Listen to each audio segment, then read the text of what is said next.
meaning most loving mere folly that hey ho the holly. This life is most jolly.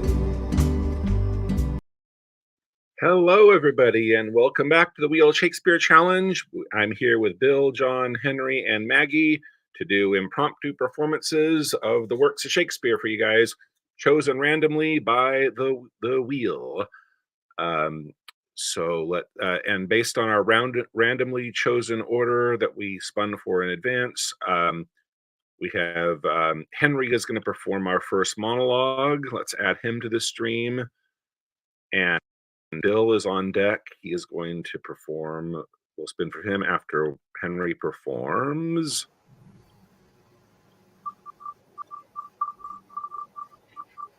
What's the wheel going to assign him?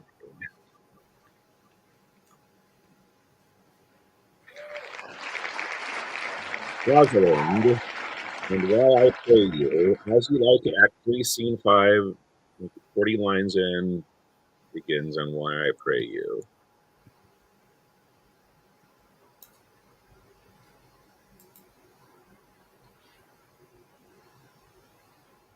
So again, Act 3, Scene 5, Rosalind begins and Why I Pray You. So whenever you're okay, so whenever you're ready, go ahead.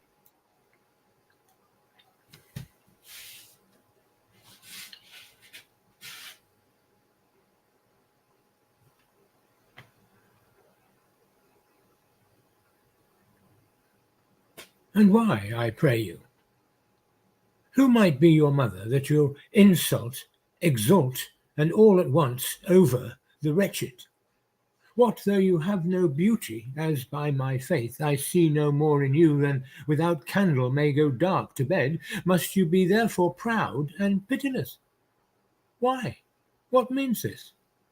Why do you look on me?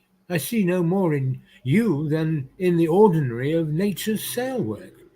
Odds my little life, I think she means to tangle my eyes too.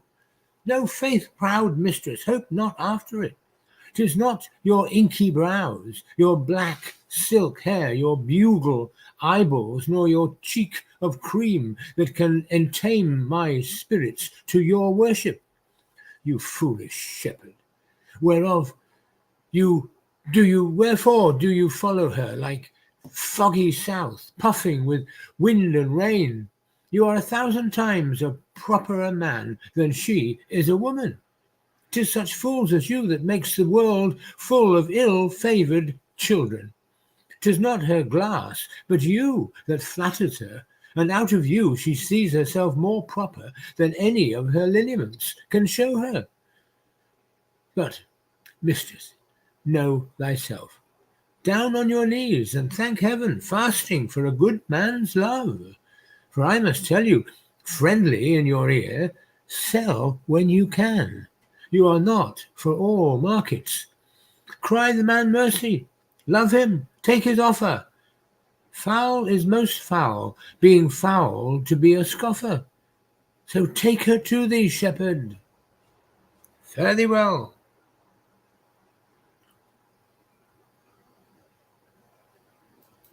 Okay, thank you, Henry. Very nice. Almost looks like you chose the background just for that, the Forest of Arden background. Nice. Okay, so Bill is up and Maggie is on deck. Maggie will go after Bill does.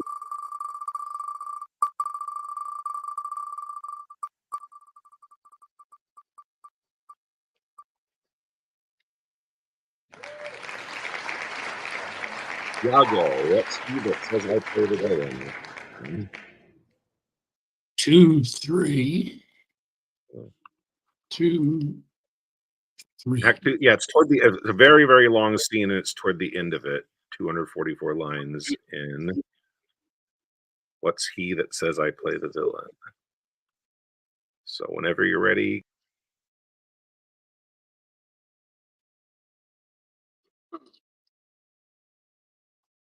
And what's he that says I play the villain? When this advice is free, I give and honest. trouble to thinking, and indeed the course to win the moor again. For 'tis most easy the inclining Desdemona to subdue in any honest suit. She's framed as fruitful as the free elements, and then for her to win the moor were to renounce his baptism, all seals and symbols of redeemed sin. His soul is so enfettered to her love that she may make, unmake, do what she list, even as her appetite shall play the god with his weak function. How am I then a villain to counsel Cassio to this parallel course directly to his good? Divinity of hell, when devils will the blackest saints put on, they do suggest at first with heavenly shows, as I do now. For whilst this honest fool plies Desdemona to repair his fortunes, and she for him pleads strongly to the Moor, I'll pour pestilence into his ear, that she repeals him for her body's lust. And by how much she strives to do him good, she shall undo her credit with the Moor. So I will turn her virtue into pitch, and out of her own goodness make the net that shall enmesh them all. See. Awesome. Love that one. Okay, so it's Maggie's turn, and I am on deck. I will go after Maggie does.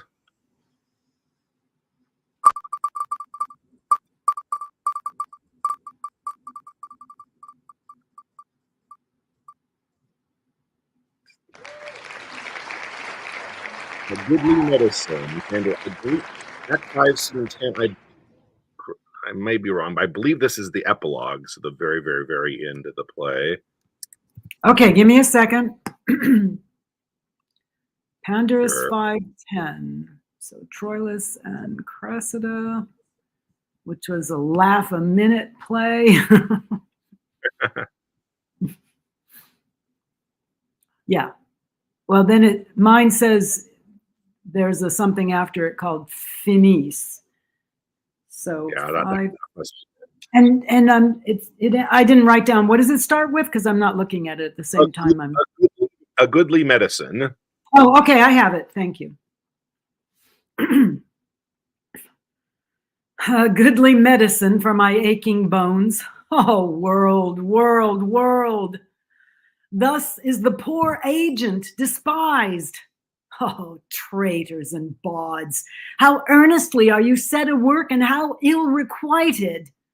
Why should our endeavor be so loved, and the performance so loathed? What verse for it? What instance for it? Let me see.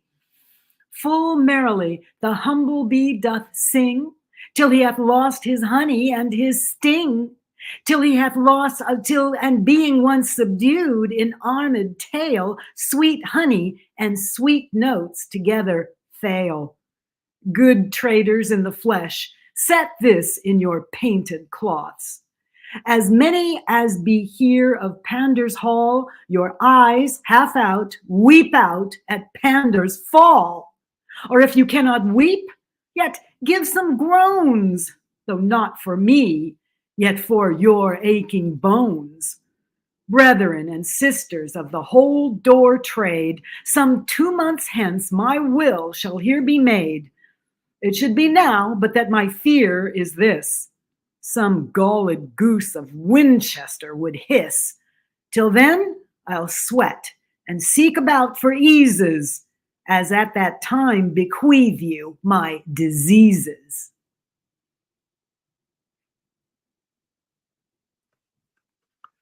Okay. Thank you, Maggie. So it is my turn now. I'm going to perform then. John is on deck. He'll go after I do.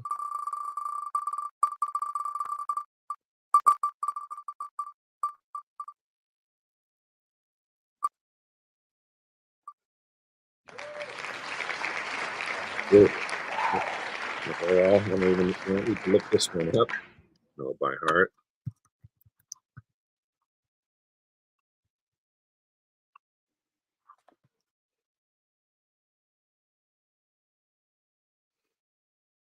She should have died hereafter.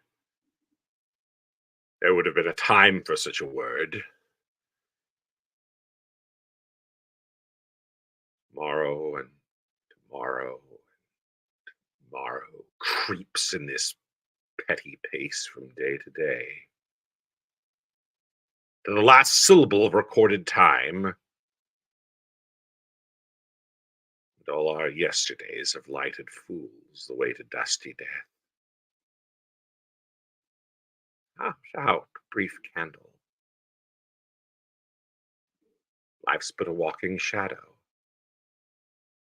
A poor player that struts and frets his hour upon the stage and then is heard no more. It's a tale told by an idiot, full of sound and fury, signifying nothing.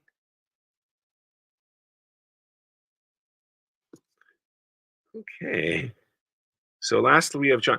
And we're only 12 minutes in, and we're already on to our last monologue. If nobody objects, I think, and I don't have anywhere to go after this. I'd kind of like to do a second round of monologues. But if people are anxious to get on with the scenes, let me know in the comments. But yeah, I think we're moving along. I think we have time. We'll go do a couple monologues each before we spin for scenes, if nobody objects, because we're already on our last player. So John is going to do, and let me know if you want to do it. If you're all comfortable with doing a second round, but assuming this is the end of the first round of monologues, John's first one will be Capulet. God's bread, it makes me mad.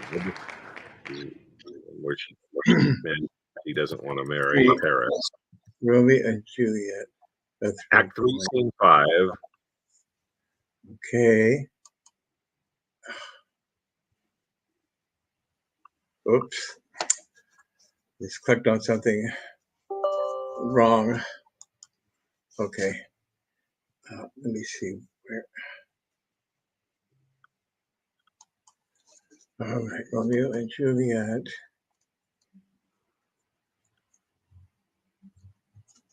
Act 3, Scene 5, yes? Yes. Okay, this is cold reading alert. God's bread, it makes me mad. So whenever you're ready with that.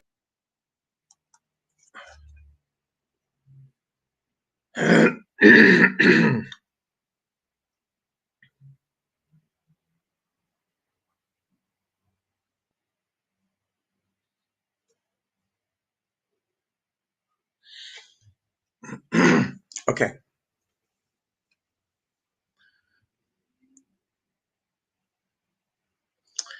God's bread, it makes me mad. Day, night, hour, tide, time, work, play, alone, in company. Still my care hath been to have her matched. And having now provided a gentleman of noble parentage, of fair demesnes, youthful and nobly trained, stuffed, as they say, with honorable parts, proportioned as one thought would wish a man. And then to have a wretched, puling fool, a whining mammet in her fortune's tender, to answer, I'll not wed. I cannot love. I am too young. I pray you, pardon me. But as you will not wed, I'll pardon you. Graves where you will shall not house with me. Look to it. Think on it. I do not use to jest. Thursday is near. Lay hand on heart, advise, and you be mine. I'll give you to my friend, and you be not. Hang, beg, starve, die in the streets. For by my soul I'll ne'er acknowledge thee, nor what is mine shall never do thee good. Trust to it, bethink you, I'll not be forsworn.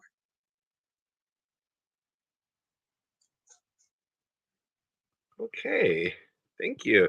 So it looks I didn't see anybody have an objection. Yeah, we're only 15 minutes in, and I think we all got short monologues. We already finished. Um, I don't think anybody's too anxious for the scenes. I'm cool with doing another round of monologues before we spin for scenes. So we'll go back to Henry. First turn, second round. Henry will do, and we're Bill is going back to Henry. So Henry's next monologue is going to be I know a bank for the Act 2 scene 1. It looks like I think it's a long scene. It's pretty far down in it. I know a bank with a wild time. I almost know this by heart. Okay, good. So it'll be easier for you to find, even though it's way down. Quite. So whenever you're ready. Line which? I wrote down, I think 258 lines in is what it said in my notes. Oh, okay, got it, yeah.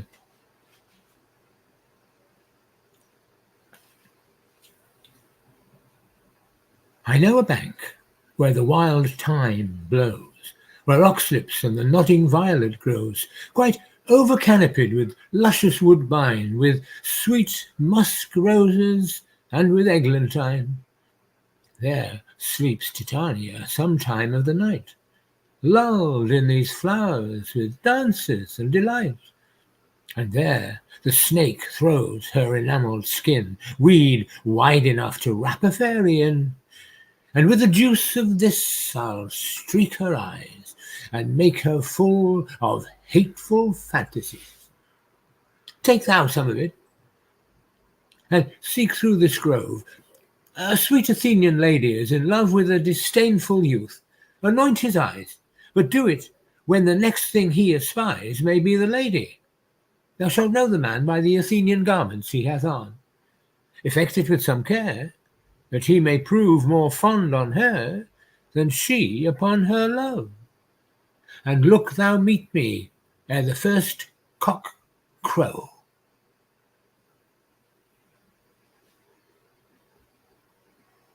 Okay, thank you, Henry. So it's Bill's turn now. Bill is going to do, and then Maggie is on deck after whatever comes up here. Will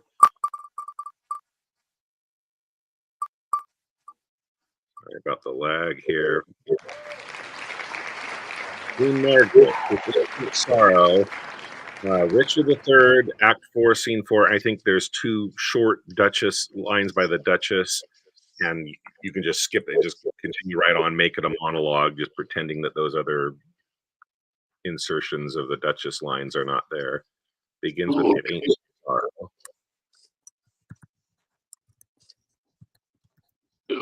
Okay.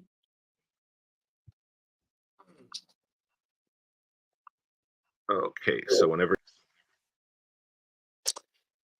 If ancient sorrow be most reverend, give mine the benefit of seniority, and let my woes frown on the upper hand, if sorrow can admit society. Tell o'er your woes again by viewing mine. I had an Edward till Richard killed him. I had a Harry till a Richard killed him. Thou hadst an Edward till a Richard killed him. Thou hadst a Richard till a Richard killed him. Thou hadst a Clarence too, and Richard killed him.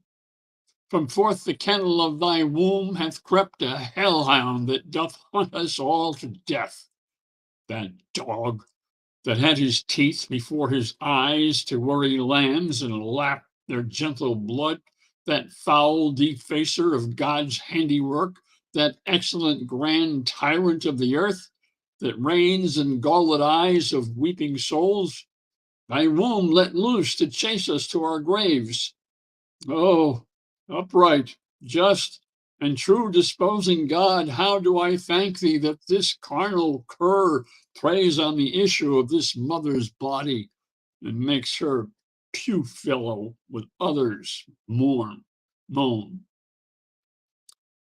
Bear with me.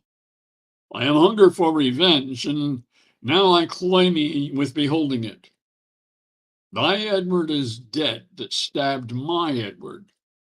Thy Edward is dead to quit my Edward. Young York, he is but boot, because both they match not the high perfection of my loss. Thy Clarence, he is dead that killed my Edward, and the beholders of this tragic play, the adulterate Hastings, Rivers, Vaughan, Grey, untimely smothered in their dusky graves. Richard yet lives, hell's black intelligencer, only reserve their factor to buy souls and send them thither. But at hand, ensues his piteous and unpitied end. Earth gapes, hell burns, fiends roar, saints pray to have him suddenly conveyed away. Cancel his bond of life, dear God, I pray, that I may live to say, the dog is dead. I call thee then, vain flourish of my fortune. I call thee then, poor shadow, painted queen, the presentation of but what I was, the flattering index of a direful pageant, one heaved a high to be hurled down below, a mother only mocked with two sweet babes in a dream of what thou wert, a breath, a bubble, a sign of dignity, a garish flag, to be the aim of every dangerous shot, a queen in jest only to fill the scene. Where is thy husband now? Where be thy brothers? Where are thy children, wherein thou dost joy? Who sues to thee and cries, God save the queen? Where be the bending peers that flattered thee? Where be the thronging troops that followed thee? Decline all this and see what now thou art. For happy wife, a most distressed widow. For joyful mother, one that wails the name. For queen, a very caitiff crowned with care. For one being sued to, one that humbly sues.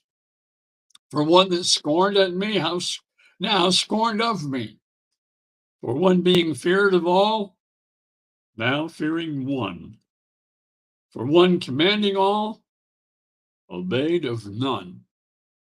Thus hath the course of justice wheeled about, and left thee but a very prey to time, having no more but thought of what thou wert, to torture thee the more, being what thou art.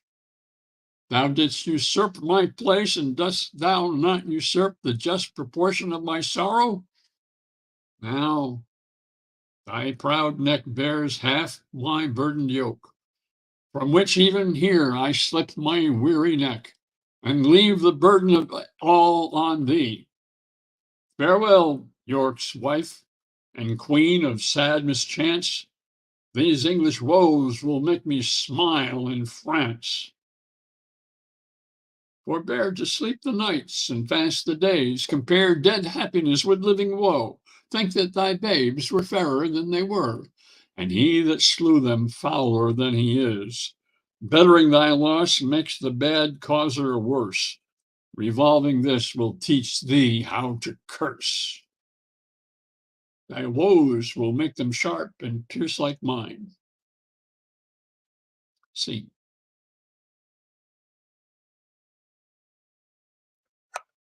Okay, great job.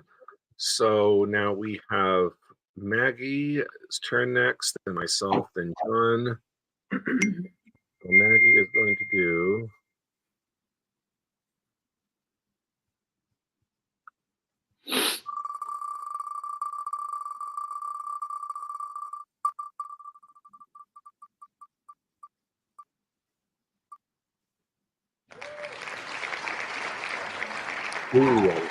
Bishop of Carlisle.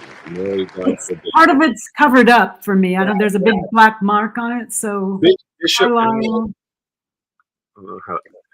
Oh, it's Bishop of Carlisle. It's Richard II, Act 4, Scene 1. and it begins with "Mary, God forbid," protesting Bolingbroke's usurpation of the crown. Okay. Give me a second because I'm writing it down so I can see it, and then I'll go to my site. Uh-oh.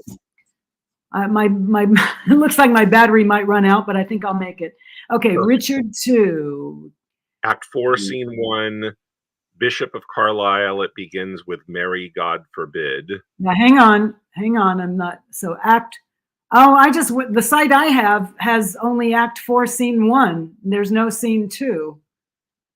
Oh, well, maybe there isn't.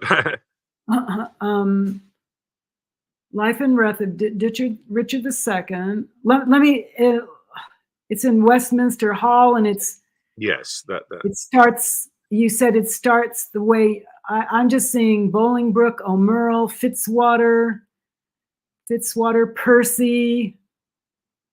I'm not seeing Carlisle. Does he possibly go by another name? Oh, Bishop of Carlisle.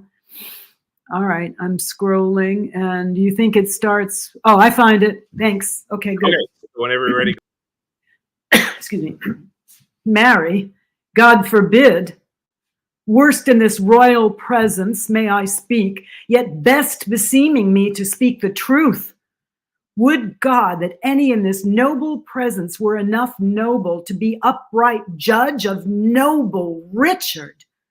Then true noblesse would learn him forbearance from so foul a wrong. What subject can give sentence on his king? And who sits here that is not Richard's subject? Thieves are not judged, but they are by to hear, though apparent guilt be seen in them. And shall the figure of God's majesty, his captain, steward, deputy elect, anointed, crowned, planted many years, be judged by subject and inferior breath, and he himself not present? Oh, forfend it, God, that in a Christian climate souls refined should show so heinous, black, obscene a deed. I speak to subjects, and a subject speaks, stirred up by God, then boldly for this king. My lord of Hereford here, whom you call king, is a foul traitor to proud Hereford's king. And if you crown him, let me prophesy. The blood of English shall manure the ground, and future ages groan for this foul act. Peace shall go sleep with Turks and infidels, and in this seat of peace tumultuous war shall kin with kin and kind with kind confound. Disorder, horror, fear, and mutiny shall here inhabit, and this land be called the field of Golgoths and dead men's skulls. Oh, if you raise this house against this house, it will the woefulest division prove that ever fell upon this cursed earth. Prevent it, resist it, let it not be so, lest child's children cry against you woe. Thank you. Great monologue, and the prophecy which will then be fulfilled in all the subsequent plays in that series. Okay, so it's my turn to do my second monologue, and then John, and then we'll spin for scenes. Okay, so my second monologue is going to be.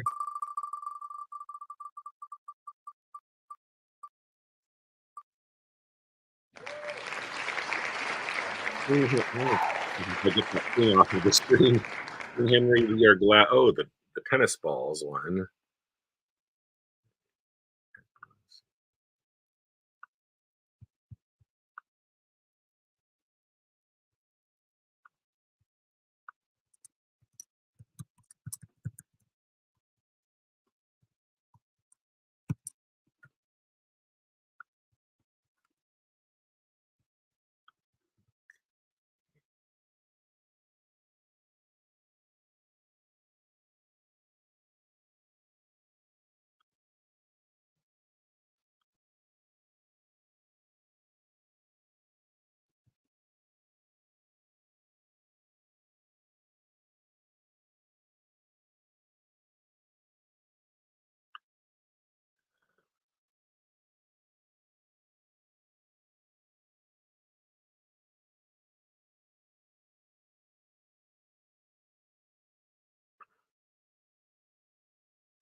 We are glad the Dauphin is so pleasant with us.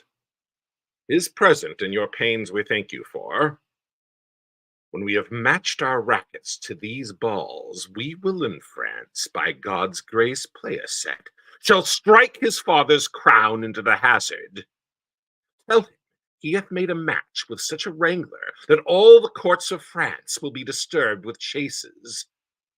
And we understand him well, how he comes o'er us, with our wilder days, not measuring what use we made of them.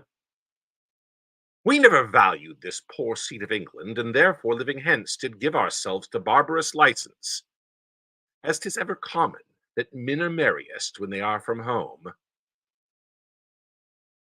But tell the Dauphin I will keep my state, be like a king, and show my sail of greatness, when I do rouse me in my throne of France.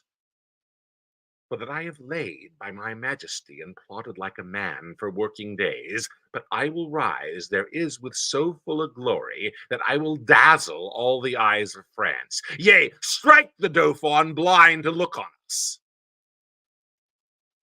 And tell the pleasant prince, this mock of his hath turned his balls to gunstones, and his soul shall stand store charged for the wasteful vengeance that shall fly with them. For many a thousand widows shall this mock out of their dear husbands, mock mothers from their sons, mock castles down. And some are yet ungotten and unborn that shall have cause to curse the Dauphin's scorn. But this lies all within the will of God, to whom I do appeal, and in whose name tell you the Dauphin I am coming on, to venge me as I may put in forth my rightful hand in a well-hallowed cause. So get you hence in peace, and tell the Dauphin his jest will savour but of sallow wit, when thousands weep more than did laugh at it. Convey them with safe conduct. Fare you well.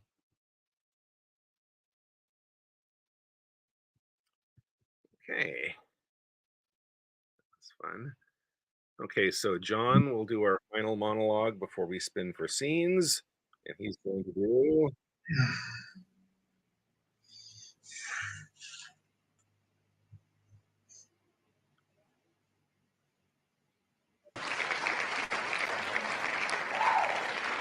King Richard, I have been studying. Okay, this is his in prison scene. Richard II, Act 5, Scene 5 begins with I have been studying how this prison. Richard 2, Act. What was it again? Act 3, Scene 5. I'm sorry. Act 5, Scene 5. Okay.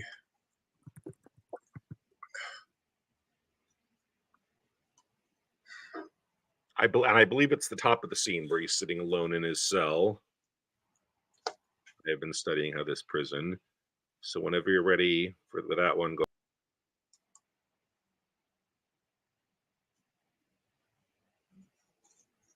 Okay, here I am. Let's see here. Oh, what happened? Okay. Oh, brother. Okay.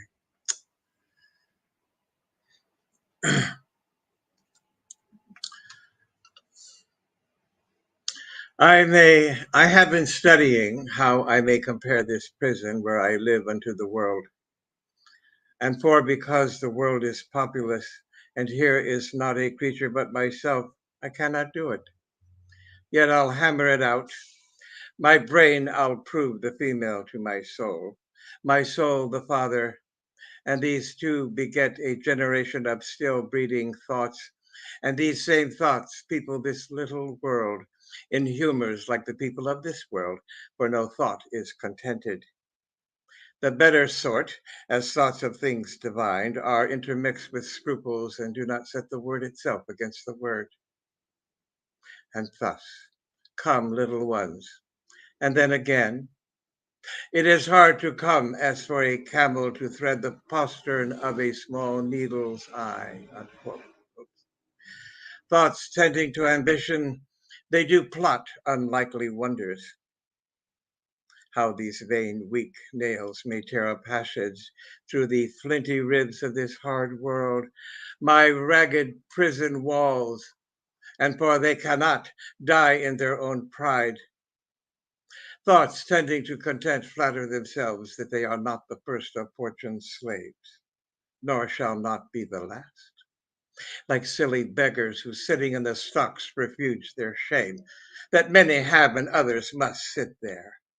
And in this thought they find a kind of ease, bearing their own misfortunes on the back of such as have before endured the like.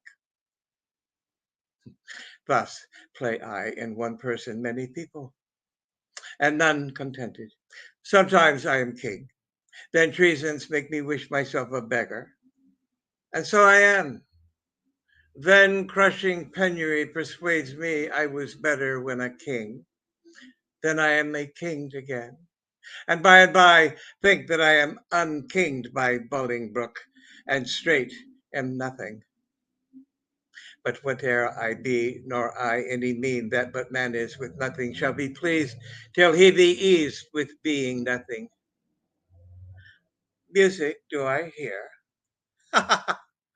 Keep time. How sour sweet music is, when time is broke and no proportion kept. So it is in the music of men's lives, and here have I the daintiness of ear to check time broke in a disordered string. But for the concord of my state and time, had not an ear to hear my true time broke. I wasted time, and now doth time waste me. For now hath time made me his numbering clock. My thoughts are minutes, and with sighs they jar their watches on unto mine eyes, the outward watch, whereto my finger, like a dial's point, is pointing still, in cleansing them from tears. Now, sir, the sound that tells what hour it is are clamorous groans, which strike upon my heart, which is the bell. So sighs and tears and grains show minutes, times, and hours. But my time runs posting on in Bolingbroke's proud joy, while I stand fooling here, his jackal the clock. This music mads me. Let it sound no more. For though it have helped madmen to their wits, in me it seems it will make wise men mad. Yet blessing on his heart that gives it me. For 'tis a sign of love, and love to Richard is a strange brooch to this all-hating world. Brooch?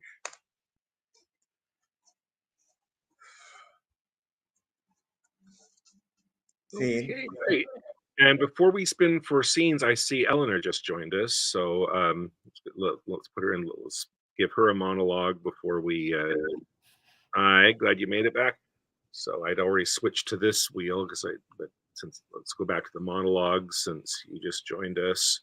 Okay, so you can do.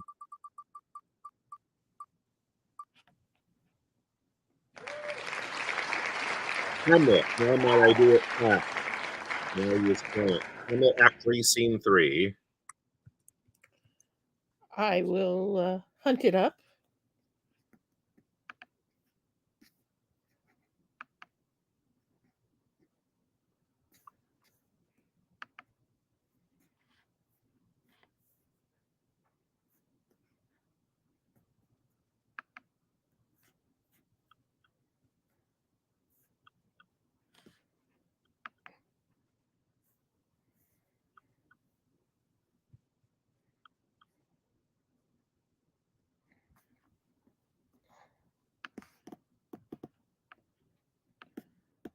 Scene 3. Now my.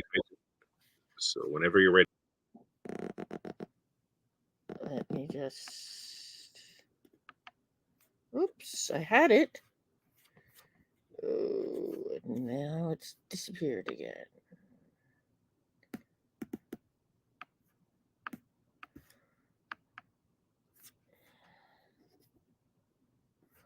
Where did it go? Okay, I've got half of what I need, and now I have to add it to the other half.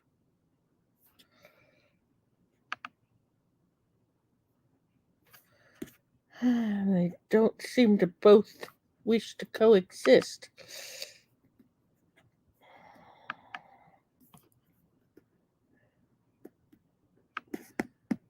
I shall push this aside and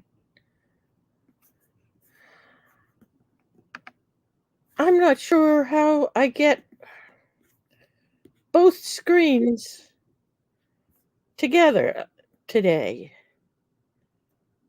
I don't know why I'm having this problem.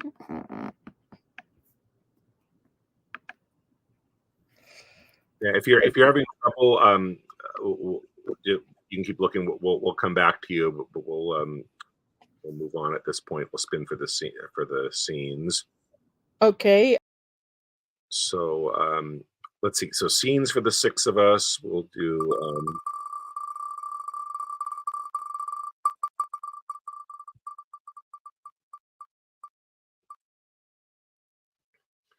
First up, we have Much Ado About Nothing, Hero and Ursula.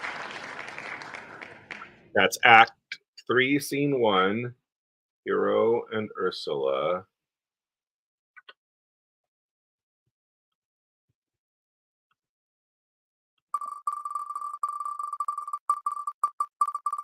Next, we have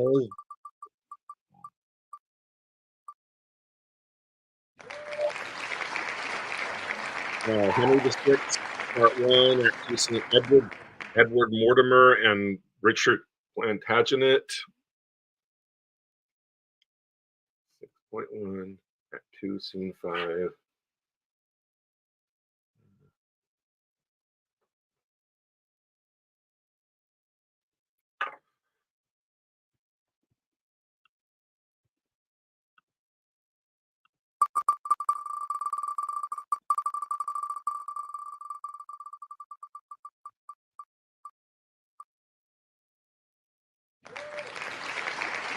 And Merry Wives of Windsor, Act 2, Scene 2, that's Ford and Falstaff.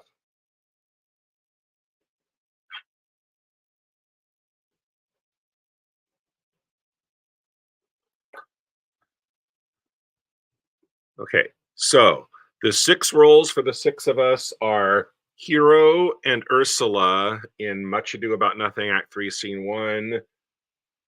Edmund Mortimer and Richard Plantagenet in Act 2, Scene 5 of Henry VI, Part 1. That's where he explains his claim to the throne, which becomes the basis of the ensuing Wars of the Roses. And Ford and Falstaff in Act 2, Scene 2 of Merry Wives of Windsor. Eleanor, which of those roles would you like? I'm sorry, say them again. Hero, Ursula, Edmund Mortimer, or Richard Plantagenet, soon to be Duke of York. Master Ford or Falstaff in Merry Wives. What are the middle two again? Edmund Mortimer and Richard Plantagenet.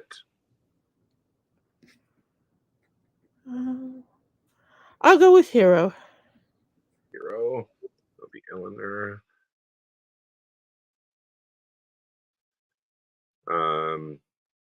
John, what would you like?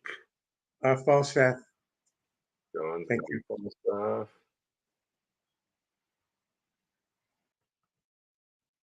And let's see. Me, I'll take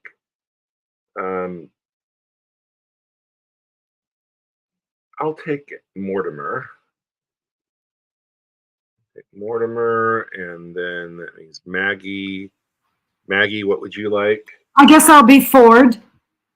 Maggie will be Master Ford. Oh, it's Master Ford. It's not Mistress Ford. You know what? I don't know. Okay. I don't know that Well- play very well. I only wrote down in the notes forward and Falstaff. Okay. Yeah, I don't. I'll do it anyway. I'll just do it. Yeah, you'll have to find out. Yeah, I'm sorry, that's not one of my favorites of Shakespeare, so I'm not familiar with that. So what we have left is Plantagenet, Richard Plantagenet, and Ursula. Bill, you're going to take Plantagenet. I heard you mention Richard Gloucester somewhere. No, this is Richard Plantagenet, the father of Richard, Duke of Gloucester, and King Edward IV. You know, Duke of York. Okay. Yeah, but I didn't make a note of where this scene is. Henry VI, Part 1, Act 2, Scene 5. 6, 1. Thank you. And so then Henry will be Ursula.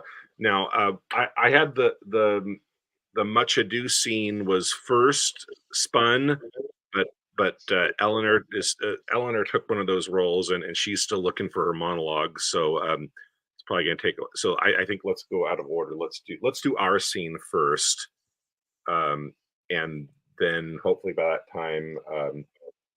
Eleanor will have found her monologue and found her place in the Much Ado scene. Okay, so let me create the banner for us.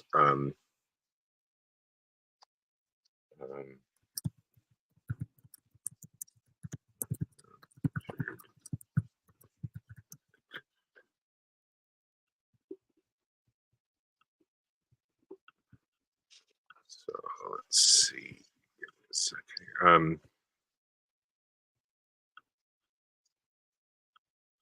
So Edmund's Mortimer's imprisoned.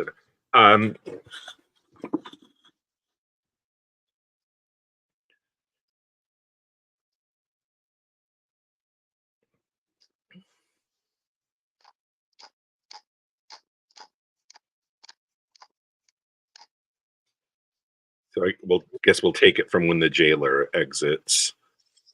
Yeah. Henry VI. Part 1, Act 2, Scene 5. No, there's no way. Okay, Act 2, Scene 5. Okay, I'm sorry. All right. Yeah. So my lord, your loving nephew now has come, and also Richard Plantagenet, my friend, is he come? I, noble uncle. You there with me? No, we're scrolling down. I didn't see it. I just scrolled all the way through.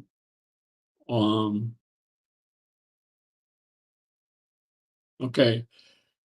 Starting with the jailer said, "My lord, your loving nephew now has come." We're starting there. Yeah. Oh, okay.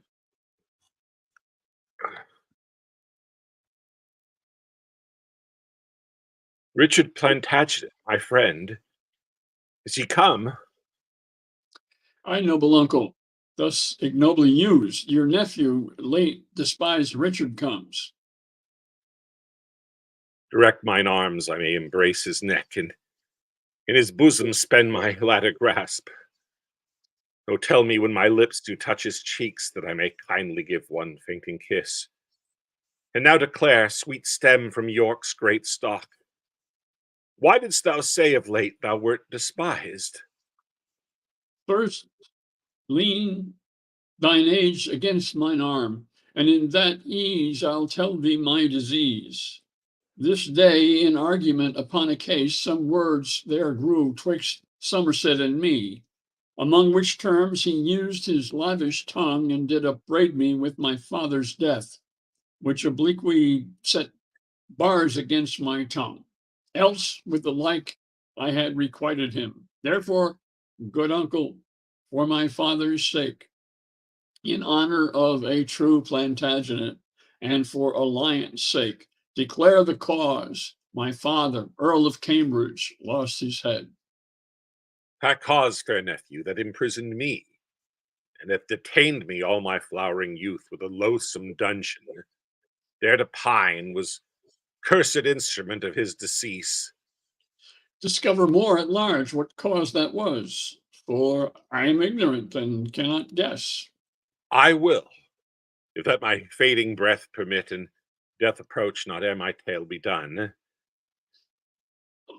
Henry the Fourth, grandfather to this king, deposed his nephew Richard, Edward's son, the first begotten and the lawful heir of Edward, king, the third of that descent, during whose reign the Pharisees of the north, finding his usurpation most unjust, endeavored my advancement to the throne. The reason moved these warlike lords to this was for that young King Richard, thus removed, leaving no heir begotten of his body, I was next by birth and parentage. For by my mother I derived him from Lionel, Duke of Clarence, the third son to King Edward the Third, whereas he from John of Gaunt doth bring his pedigree, being but fourth of that heroic line. Mark, as in this haughty attempt they labored to plant the rightful heir, I lost my liberty and they their lives. Long after this, when Henry V, succeeding his father Bolingbroke, did reign, thy father, Earl of Cambridge, then derived from famous Edmund Langley, Duke of York, marrying my sister, that thy mother was, again, in pity of my hard distress, levied an army, weening to redeem, and have installed me in the diadem. But as the rest, so fell the noble earl, and was beheaded. Thus the Mortimers, in whom the tide rested, were suppressed. Of which, my lord, your honor is the last. True, and thou seest that I no issue have, and that my fainting words do warrant death. Thou art my heir. The rest I wish thee gather, but yet be weary in thy studious care.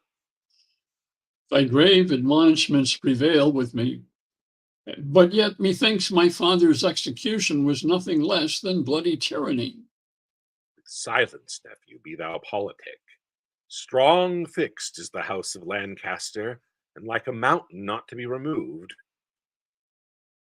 But now thy uncle is removing hence, as princes do their courts when they are cloyed with long continuance in a settled place.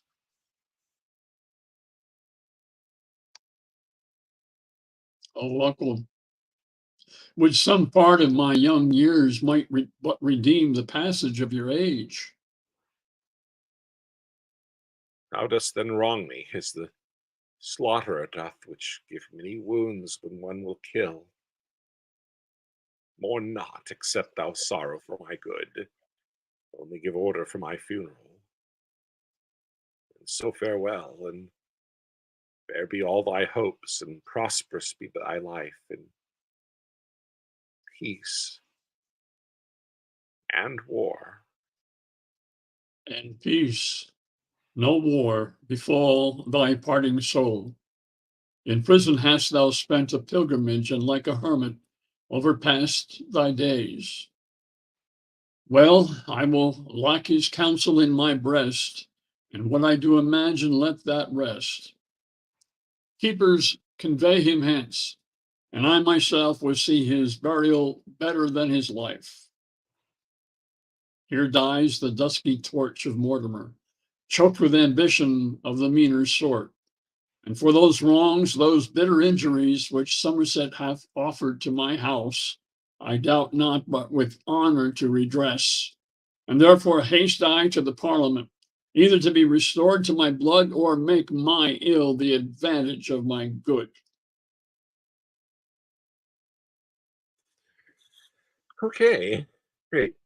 So, Eleanor, have you found your Hamlet monologue now? Okay, so we'll do Eleanor's Hamlet monologue, and then we have two other scenes that we've spun. So, whenever you're ready. Now might I do it, pat. Now he's praying. And now I'll do it. And so he goes to heaven. And so am I revenged. That would be scanned. A villain kills my father, and for that I his soul send to the same villain send to heaven. Ha! when this is hire and salary, not revenge. He took my father grossly, full of bread, with all his crimes broad blown as flesh as may, and how his audit stands, who knows, save heaven? But in our circumstance and course of thought, 'tis heavy with him. And am I then revenged to take him in the purging of his soul when he is fit and seasoned for his passage? No. Up, sword, and know thou a more horrid hint. When he is drunk asleep, or in his rage, or in the incestuous pleasure of his bed, at gaming, swearing, or about some act that has no relish of salvation in it, then trip him at his heels, may kick at heaven, and that his soul may be as damned and black as hell, where to it goes. My mother stays. This physic but prolongs thy sickly days.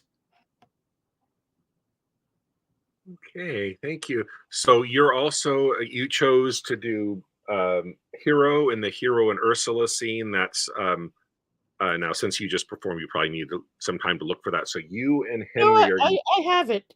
Oh, you have it. Okay, so good. Mhm. So we'll do the hero and Ursula. So Henry's.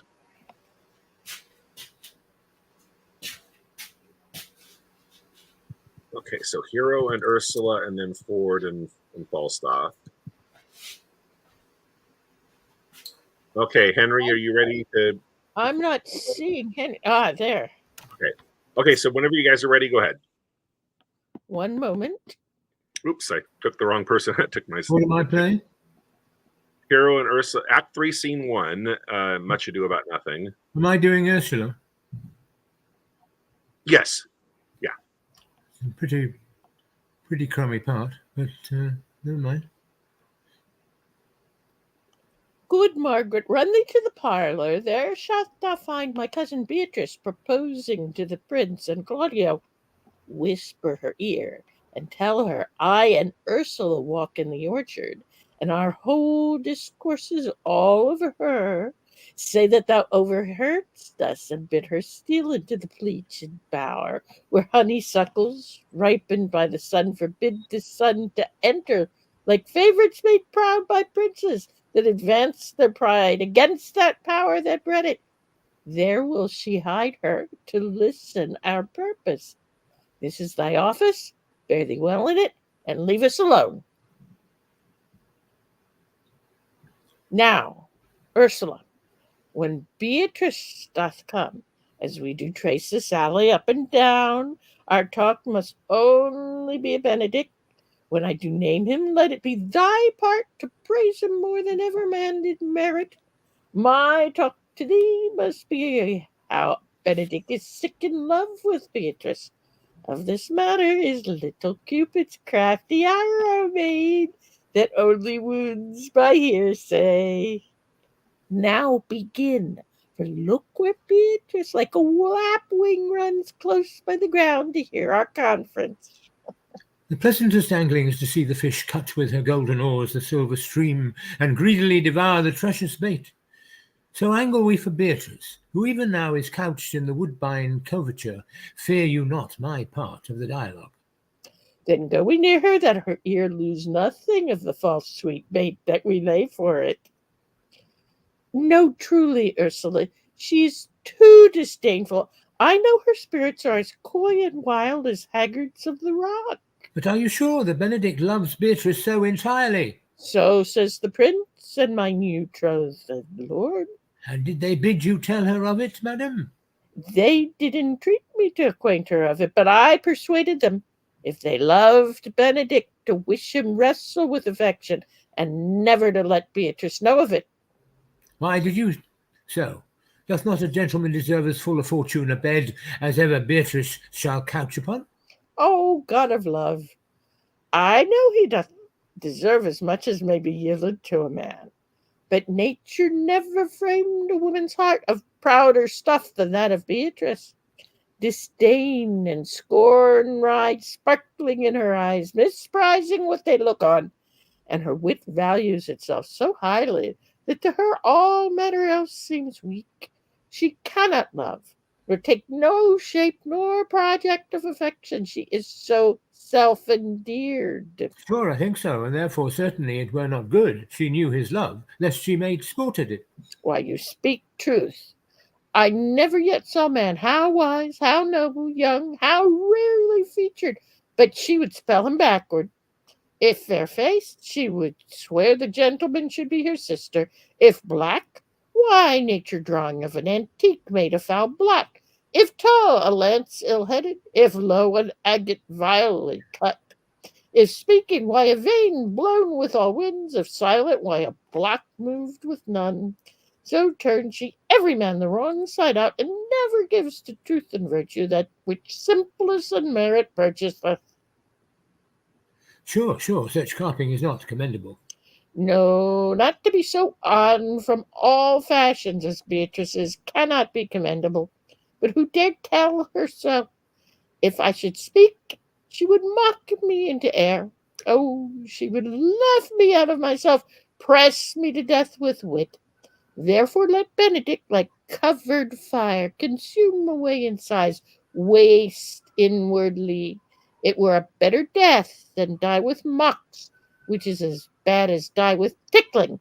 Yet tell her of it. Hear what she will say. No, rather I will go to Benedict and counsel him to fight against his passion. And truly I'll devise some honest slanders to stain my cousin with. One doth not know how much in a word may empoison liking.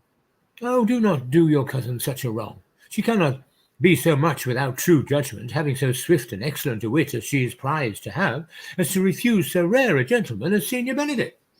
He is the only man of Italy, always excepted my dear Claudio. I pray you, be not angry with me, madam, speaking my fancy. Signor Benedict, for shape, for bearing, argument, and valour, goes foremost in reports through Italy. Indeed, he hath an excellent good name.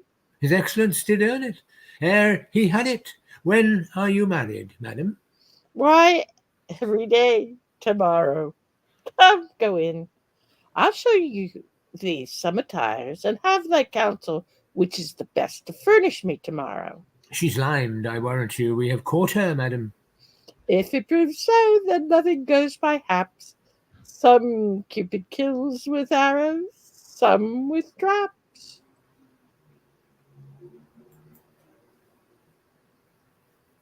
Okay, thanks, you two. And yeah, that's another scene I probably should have. I didn't notice. That Ursula was pretty crummy part. That was a scene, Hero pretty much dominated it. So, if you'd like to, Henry, if you'd like to do another monologue after we do this next scene, I'll give you another turn. Okay, yes, thank you. So Ford and now we have Maggie and John to do Ford and Falstaff, and then we'll give we'll give Henry another monologue because he had the real small part in that scene that was mostly heroes. Maggie and John, Ford and Falstaff. I believe that would be from when Bardoff exits. You're both ready to do this. I think so. Are you there, John? Yeah. Okay. With Bardoff, yeah, right. Okay. Okay, so I start. Sir, I'm a gentleman that have spent much. My name is Brooke.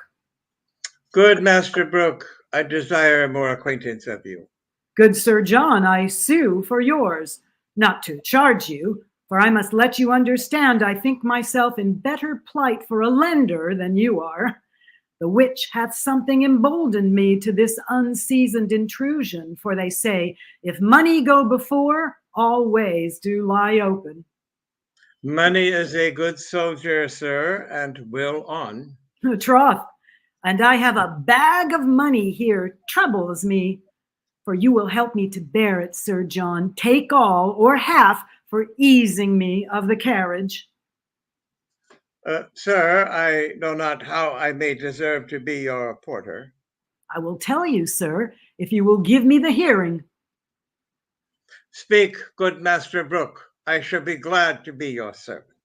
Sir, I hear you are a scholar. I will be brief with you. And you have been a man long known to me, though I have never had so good means as desire to make myself acquainted with you. I shall discover a thing to you wherein I must very much lay open mine own imperfection. But, good Sir John, as you have one eye upon my follies, as you hear them unfolded, turn another into the register of your own, that I may pass with a reproof the easier, sith you yourself know how easy it is to be such an offender. Very well, sir. Proceed. There is this gentlewoman in the town. Her husband's name is Ford. Well, sir.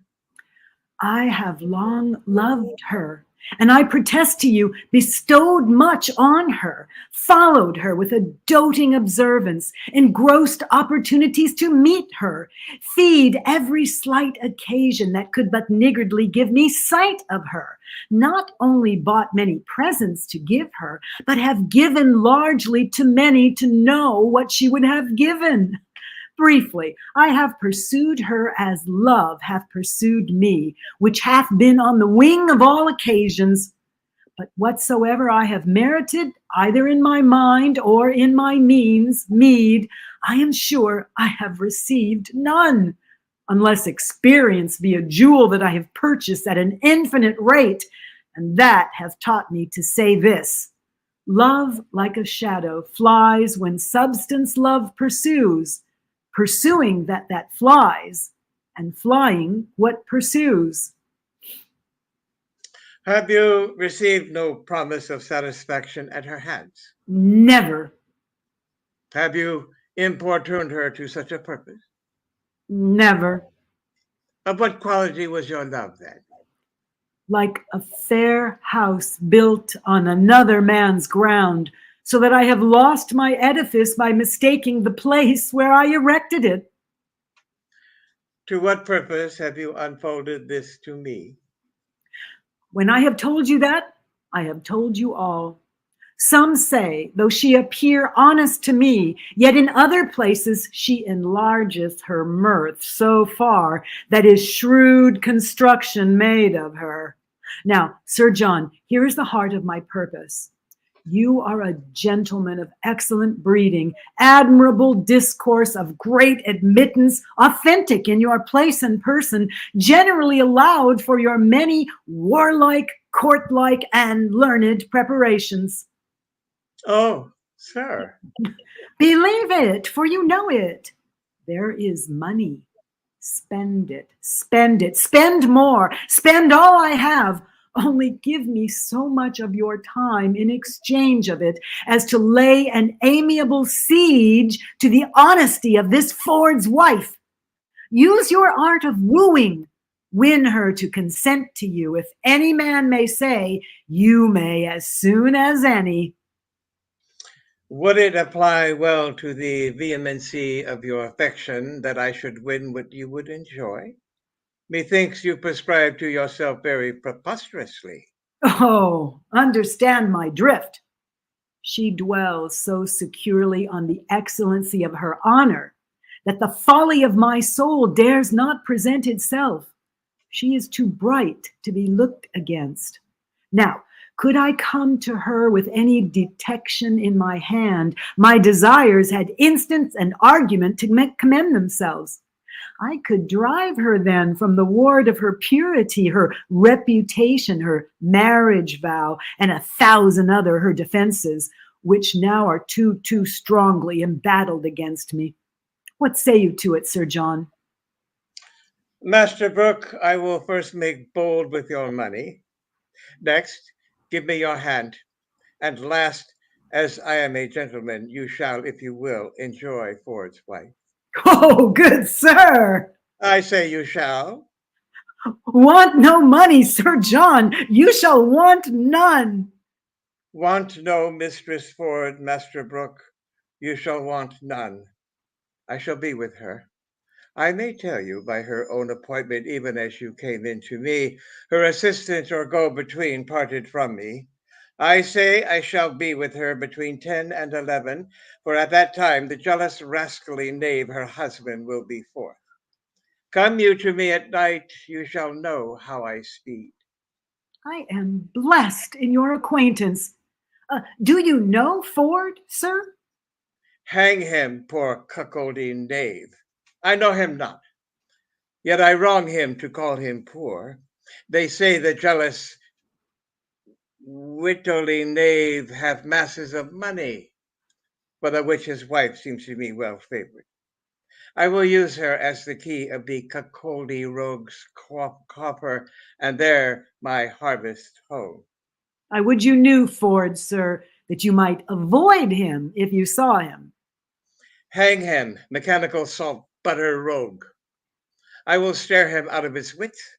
I will awe him with my cudgel. It shall hang like a meteor o'er the cuckold's horns. Master Brooke, thou shalt know I will predominate over the pheasant, and thou shalt lie with his wife. Come to me soon at night. Ford's a knave, and I will aggravate his style. Thou, Master Brooke, shall know him for knave and cuckold. Come to me soon at night. Okay, great, you guys. So, good job with the scenes and the monologues. And then again, Henry only had the filler role in his scene, so we'll give him another monologue, and then we'll call it a day. So, last question, what is Henry doing?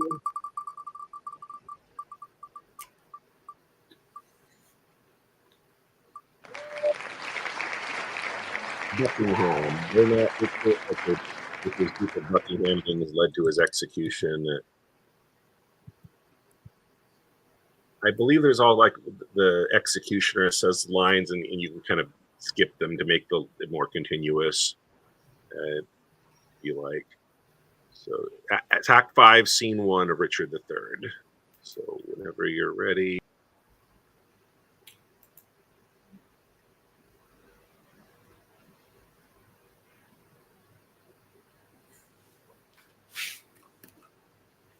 Will not King Richard let me speak with him?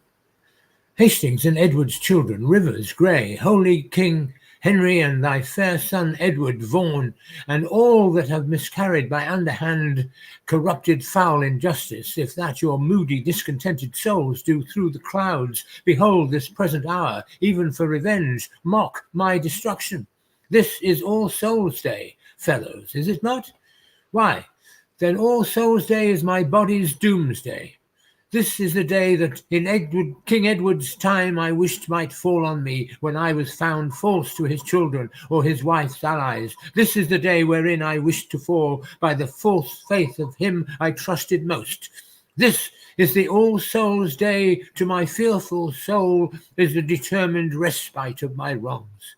That high all-seer that I dallied with hath turned my feigned prayer on my head, and given in earnest that I begged in jest. Thus doth he force the swords of wicked men to turn their own points on their masters' bosoms.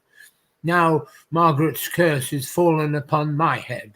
When he, quoth she, shall split thy heart with sorrow, remember Margaret was a prophetess. Come, sirs, convey me to the block of shame. Wrong hath but wrong, and blame the due of blame.